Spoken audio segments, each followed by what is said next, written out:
Hi everyone, welcome back to my channel, or welcome if you're new here. My name is Hiba, and here on my channel I discuss recent missing person cases. If you're into that type of content, go ahead and subscribe, I would really appreciate it. Today I want to talk about Tyler Goodrich. Tyler is a 35-year-old man missing from Lincoln, Nebraska. He has been missing since November 3rd, 2023, so it's been nearly 3 months now. The circumstances surrounding his disappearance are very concerning, and there's a lot of information in this case, so let's just get right into it. Tyler was last seen near his home near Southwest 12th and Burnham Street at around 7:45 p.m. Law enforcement were actually called to the home that same evening due to a report of a domestic disturbance. I believe the call was placed at 7:47 p.m. by Marshall Vogel, Tyler's husband. When police got there, they were met by Marshall, who informed police that Tyler had left the home and went out for a run or ran out after the two got into an argument. According to Chief Ben Huchin, officers left the scene because there was, quote, no crime. The very next day, Marshall called the sheriff's office and reported Tyler missing, stating he never returned home. His phone had also been off since he left that evening. I believe it last pinged at 7:41 p.m. at their residence. Remember, Marshall placed the call to police at 7:47, so approximately 6 minutes after the phone last pinged. There hasn't been any activity on his bank accounts or cards as far as we know. Also, as far as I can tell, being away for this length of time is out of character for Tyler. He had family and friends in the area and could have reached out to them. He also works for the DOC, or Department of Corrections, specifically in re-entry services, and was a reliable employee as far as I know. It's not like him to just disappear. Obviously, this is all very concerning, especially considering there was a dispute between Tyler and Marshall before he disappeared. But what happened? Where is Tyler? According to Marshall, the couple were watching a movie with their adopted sons that evening. An argument ensued, but not many details have been officially released about this. Marshall did provide additional context in a social media post, and I'll share more about that a little later.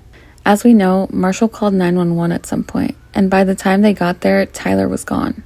Initially, some reports stated that Tyler had left with the intention of going on a run, maybe to blow off steam after the argument. More recently, however, it seems like he literally ran out of the house, as in he was attempting to flee or run away. There is an important distinction between the two. There is some video footage of Tyler running, and I'll share that in a minute. First, I just want to discuss the area that Tyler was last seen. Based on what we know, Tyler left the home from the garage and headed south. I'll include a map so you have an idea of the area. It's surprisingly rural with wooded areas and farmland nearby. The houses don't appear really close to each other, and it doesn't look like there are many streetlights around. I think it's important to keep this in mind because as far as we know, Tyler left on foot, and it's not like it was broad daylight when he disappeared. It was almost 8 p.m. and would have been dark by then. I'm going to share the footage we have of Tyler running from that evening now.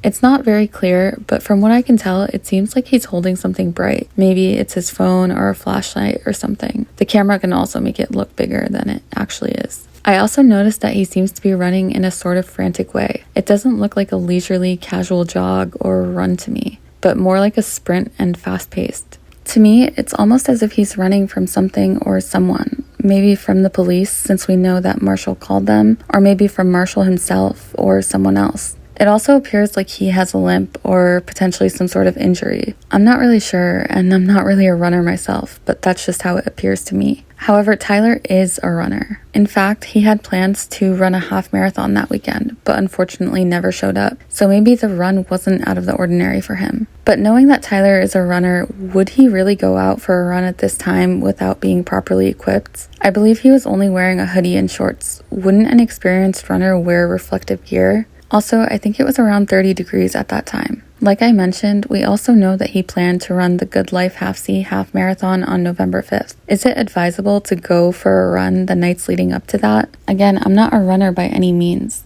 If you ever see me running, you know something catastrophic must be happening and that you should probably start running too. But in all seriousness, for any viewers who are runners, would his attire be appropriate for the weather and for the time of day?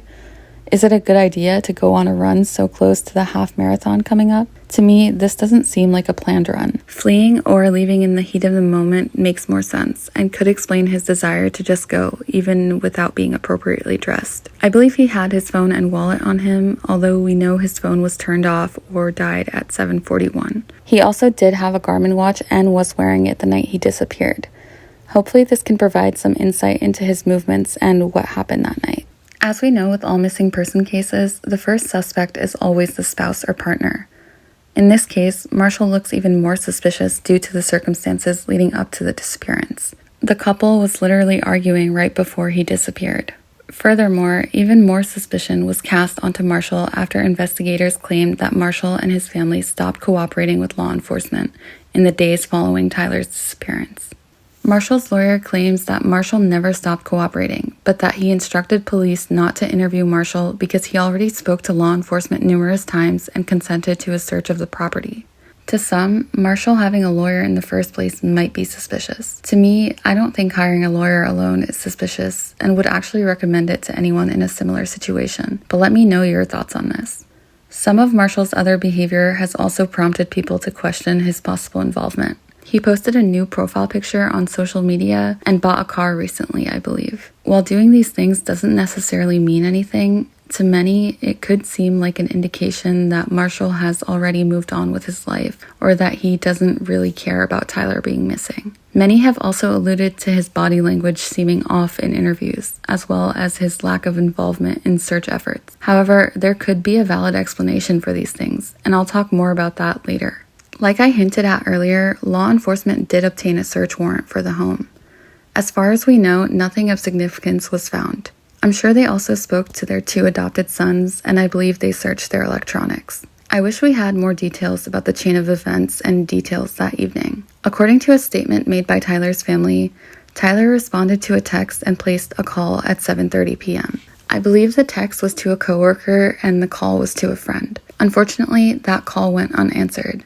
But is it possible that this text or call triggered the argument? Whether this was the cause or not, arguments can be a part of every relationship, and it doesn't mean that that relationship is bad or unhealthy. However, as we know, law enforcement was called, which leads me to believe that this wasn't just a normal argument. Did it become physical at some point? Did Marshall want Tyler to leave the home or vice versa? Did Tyler threaten to hurt himself? Surely something happened to prompt the 911 call.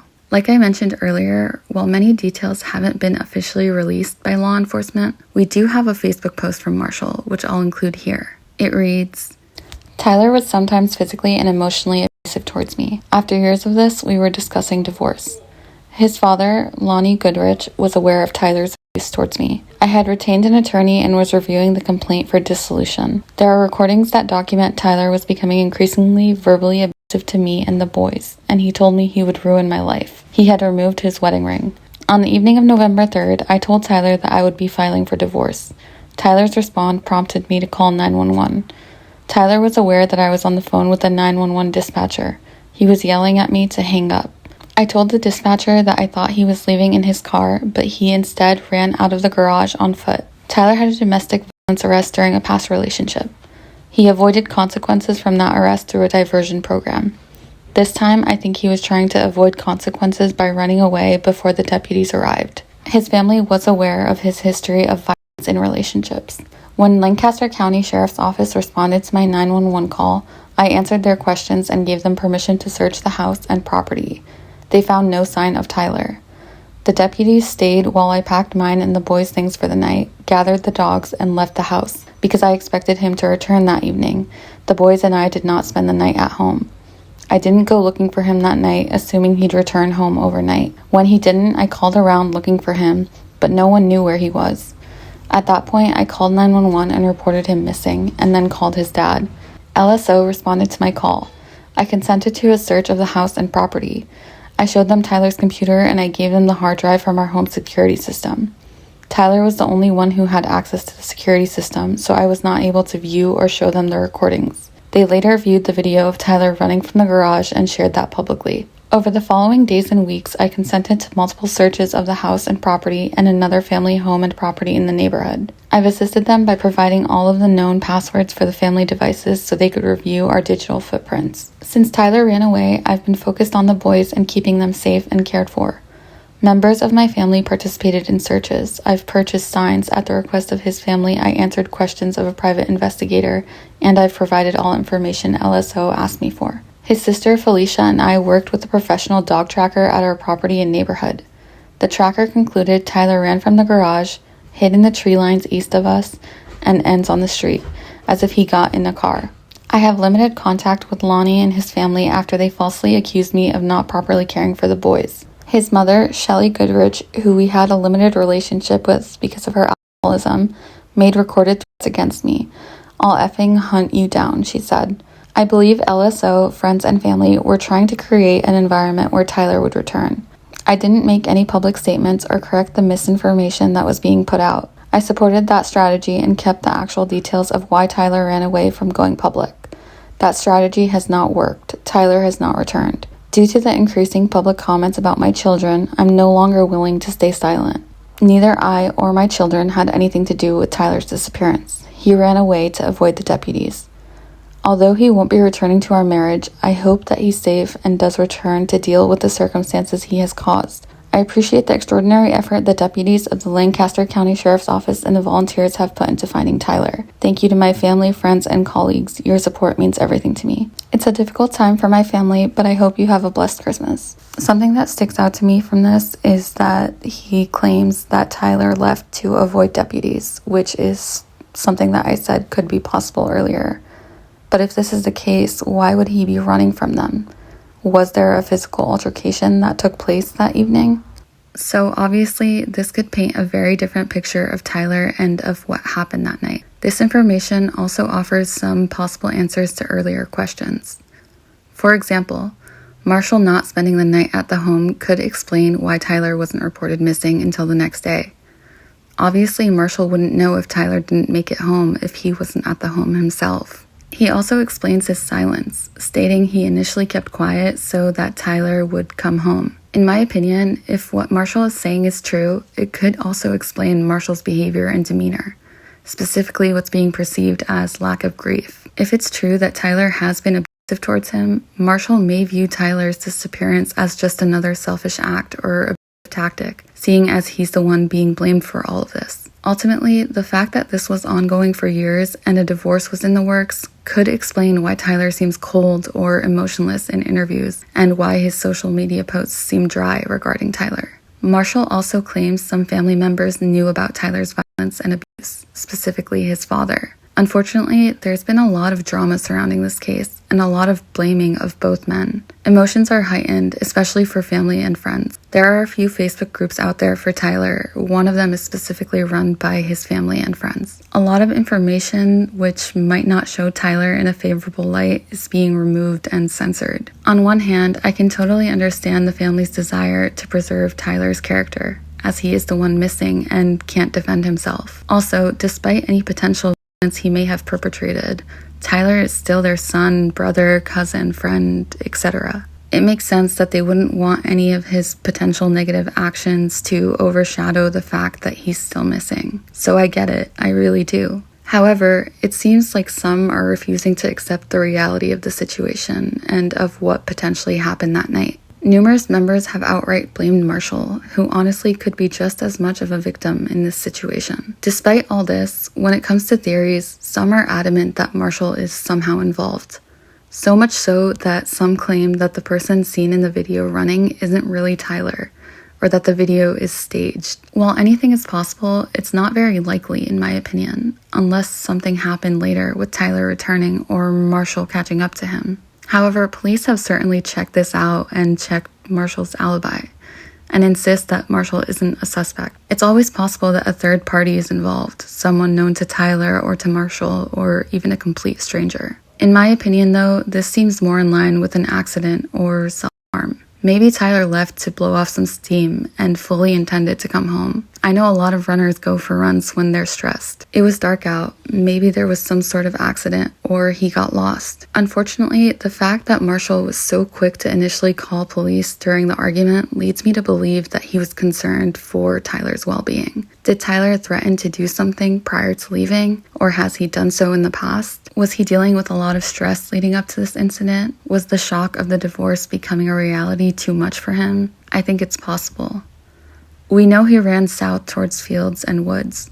It's not like there was a trail or path that he was running on. We see Tyler smiling and laughing in many photos. He seems like a young, happy, active guy. but it's always possible that he was struggling with something or that he may have reacted in the heat of the moment. My only holdup with this arm theory is that if this is the case and Marshall was concerned about this very thing, wouldn't there be more urgency to search for Tyler by both law enforcement and Marshall? If there was concern that this was a real possibility, so much so that Marshall called the police, wouldn't they immediately start searching to try to locate him and bring him home safely before something happened? If Marshall didn't spend the night at home, wouldn't there be even more urgency to try to locate Tyler, since no one would be able to confirm if he came back home that night? It's also possible that Tyler wanted to leave his current life. Maybe the divorce was too much for him, and he just wanted to get away. Family and friends insist that this isn't the case, and that Tyler was close to his sons and wouldn't do this to them or to his family. By this point, hundreds of acres have been searched, but still no Tyler. It's not uncommon for these things to be missed or overlooked. We see it time and time again in these missing person cases. Unfortunately, there hasn't been any significant leads or findings in this case. However, just a few days ago, law enforcement shared that Crime Stoppers received an anonymous handwritten letter regarding Tyler's disappearance. They didn't detail what the letter said, but are urging the person who wrote it to come forward. This could be something, or it could be nothing, but I hope the author comes forward to investigators, even if it is anonymously. But LSO is following up on an anonymous handwritten letter it received a month ago that provided a tip about Tyler. Captain John Vick says anonymous tips to Crime Stoppers are usually made over the phone or online. Investigators can then ask follow-up questions without needing the person's identity. But in this case, the letter was received in the mail. Vick says authorities can't share the contents of it, but would like to start a conversation with the person who sent it. I don't know where it came from or how it got here, and that's part of the beauty behind the program. I just want to be clear, even if we identify who the person is and have a conversation with them, it may not lead us closer to locating Tyler. Tyler's father, Lonnie, says the letter was a surprise, but also a bit disappointing, because as far as he knows, it hasn't helped investigators so far. He says it still gives him hope to see people trying to help. I sure hope that there's something to this letter that brings some kind of information out there. I mean, 3 months is a long time to have the same amount of information you had November 3rd. There's honestly so much information and so much to dissect in this case, and I'd love to hear your thoughts in the comments below. At the end of the day, what truly matters is bringing Tyler home. I sincerely hope and pray that the family gets answers soon, and that Tyler is reunited with his sons and loved ones. Tyler is 6'2" and 185 pounds. He has red hair and blue eyes.